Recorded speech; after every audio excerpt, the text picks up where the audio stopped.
TalkFCB and welcome back here to the channel, guys. Lionel Messi was in sensational form in yesterday's game, but of course, there is more to it than that. We do have some further questions and some further points of interest to discuss. In today's video, I'm going to be answering your questions and looking at yesterday's game in some more detail, and today's reaction video is coming to you here, courtesy of the Football Index app. If you want to download it, if you want to get involved there in the football stock market, if you sign up there through the link in the description, you will get £10 free when you buy £10 worth of shares on the Index. It's a platform there that I truly believe in. I've spoken about it in the past. If you'd have bought Messi when I said about it about a week ago, you would have already been seeing some rewards. And if you do want to know more about it, you can follow me there on my special Football Index account on Twitter, TalkFCB Index. Get involved now. But okay, guys, we are going to be talking about yesterday's game in some more detail. And like I say, it's not all about Lionel Messi. But before we do get on to your questions, there's one stat that I have to bring you. I couldn't ignore this one because there's so many stats. Of course, Messi scored a free kick again yesterday. He's the incredible free kick taker right now in the world. There is, for me, no better free kick taker right now than Lionel Messi. And we've been seeing that now for some time. But there's an incredible stat. Messi and Ronaldo get compared an awful lot. And until quite recently,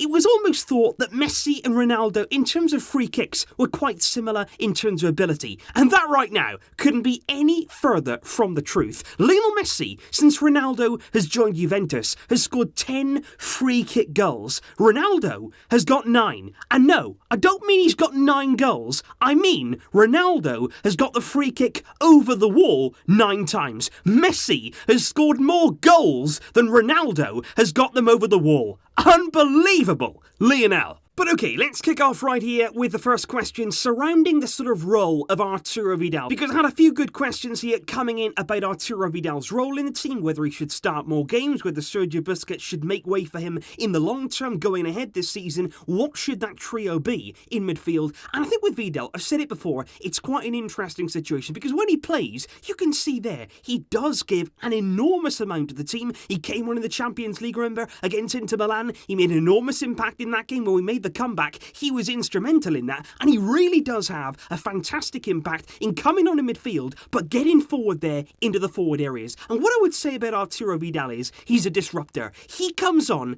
and he causes chaos, but in a good way. He will really there cause disruption among the defence. He'll take away men. He'll make runs in behind. His energy is second to none. What I would say though is, we can't use that kind of player in every single game. It won't work in every lineup, but I think certainly we've got to use Vidal when we can. When he's able to have that role in midfield, when we've got the freedom, when we're on top of teams, when we're really pinning teams back, he can be the man there who can create space, who can create disruption, and I think he's very, very good at that kind of role. When we can play him, he should certainly be in and around the team, because he's very, very effective. And actually, just on that point there, a bit of news here coming from ESPN in Spain this morning. Barcelona apparently have no intention whatsoever of selling Arturo Vidal in January. Very, very interesting indeed, because recently we have heard about Arturo Vidal potentially leaving, possibly going back to Serie A with Inter Milan. But Barca don't plan on selling Vidal. Instead, full focus on Ivan Rakitic, allowing him to leave the club, but not Vidal.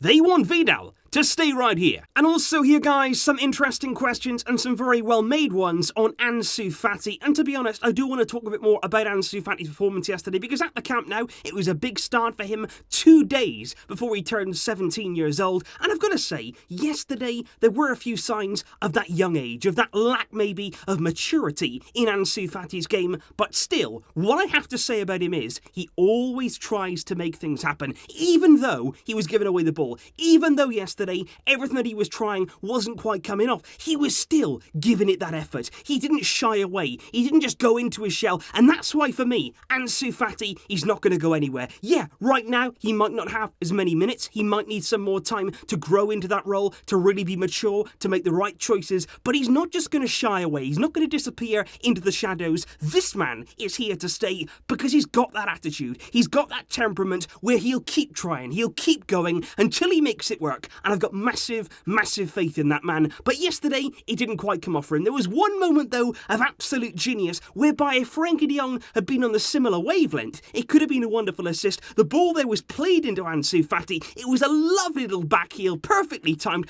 brilliantly made, and Frenkie de Jong there didn't quite get onto the pass. But like I say, that could have been a real moment of magic. But for Ansu yesterday, not everything came off. But you've got to remember as well, he hasn't played for quite a few weeks now. He's been on the bench, he's been out of the picture, he's been thrown back in there from the start. We've got to give him time, we've got to have patience. But believe me, big talent, no question. And of course, guys, this is certainly a question that I was expecting surrounding Antoine Griezmann. Many of you guys wondering about that Griezmann relationship in the team, where he should play, and of course, the relationship and the combination there between Griezmann, Suarez, and Lionel Messi. And that's the big thing right now. Is that relationship, is that combination, is it going to come to life? Is it going to sort of settle in with time? Is it going to come to fruition? Because against Eibar, we did see some signs there of that combination, MSG, coming together and actually playing there as a trio. But is it going to work? Because yesterday we saw Griezmann left on the bench. That was a shock to me. Suarez started there alongside Messi, alongside Ansu. Griezmann then was brought on, and he didn't really get the ball, did he? That's the bottom line here. He didn't really receive passes from Luis Suarez because there was a nice opportunity there. Suarez was in on goal. He could have squared the ball to Antoine Griezmann. The ball there didn't arrive. And even later in the game, Lionel Messi there looking for that hat-trick goal. He could have played in Griezmann, but he went for goal in the end. And the big question is, are these guys actually ignoring Griezmann? And personally, I don't think they are. I don't think the players that we have, I don't think they'd actually ignore somebody and try and blank them and really try and cut Griezmann out of the picture. What I think is, Griezmann is still playing out of position. That's the final straw for me. That's the only thing right now that you can say about Griezmann. Yes, of course, the performances had not been maybe at the level that we'd expect or we'd want, but at the same time, he's still on the left. He wasn't brought in as a left winger. And I think, to be honest, right now, what we're seeing is Messi and Suarez doing what they know, doing what they're comfortable in doing, combining with each other, because they have done now for so many years. Griezmann, though, is the new man on the scene. Passing to him, understanding his runs, it might be a bit different there to what they're used to doing. And for that reason, they sort of retreat and they stick there to what they're familiar with. What we've got to see then, though, is Suarez taken out of the lineup, because then Suarez isn't there to pass to, and then Messi and Griezmann can start forming that relationship. They can start combining as Suarez and Messi have done in the past, and you can get the ball rolling. That's the bottom line. Until we see him in a sustained period for a consistent run of games in that striker role, in that centre-forward position, we can't really judge him. The big question is, are we going to get to see him there? Because already, Suarez is yet to be really rotated. Even yesterday, played the full 90 minutes, and it's going to be very, very interesting, I tell you now, to see what happens on the weekend. Away at Levante, and add to that, the return of Ousmane Dembele. He's going to be available for selection. You've got Messi, you've got Suarez, you've got Griezmann, you've got Ansu. Who is going to start against Levante? It's going to be fascinating to see. Will we see Suarez rotated? Will we see Griezmann there leading the line? Could Dembele return? Keep an eye on that. It's a massive game. It's huge for Griezmann. It's got to start at some point. He's got to get a chance in that striker's role. And of course, when it comes, he's got to take it. More good questions coming here. This is regarding here the subs yesterday of Ernesto Valverde, and in particular, the fact that once again, we did not see Carlos Alenia. And are we ever going to see him? Because right now, it looks like no. It looks until January, or maybe the Copa del Rey games. Maybe then we might see Carlos Alenia. But in the league, it's simply not happening. He's included in a squad, but he's nowhere near actually getting out on the pitch. And right now, he has to leave. He has to leave on loan. He's got to go out and actually play. I don't know what's happened. I really don't, because as the season has gone on, you're starting to think, what on earth has gone on here behind the scenes? Rakitic comes on, Vidal gets a start here, Artemelo, of course, wasn't in the squad. A chance there to maybe play Carlos Alenia. We were cruising at the Camp Nou. We really were. Surely there you could have brought on Alenia to get a few minutes under his belt and just have a bit of time there on the pitch. But no, yet to be seen. He has to leave. He has to get out the club,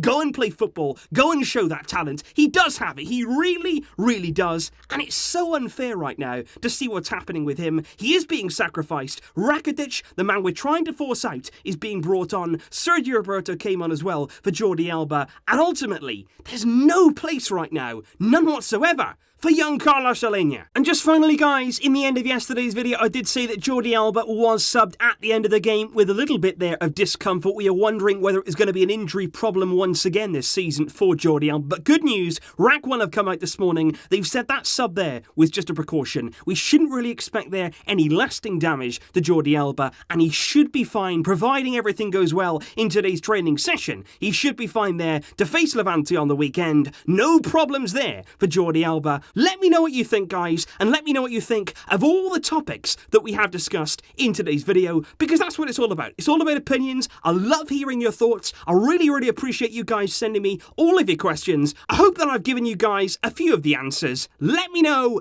in the comments down below. And of course, there will be more videos coming up very, very soon. But until next time, as always, Visca El Barça.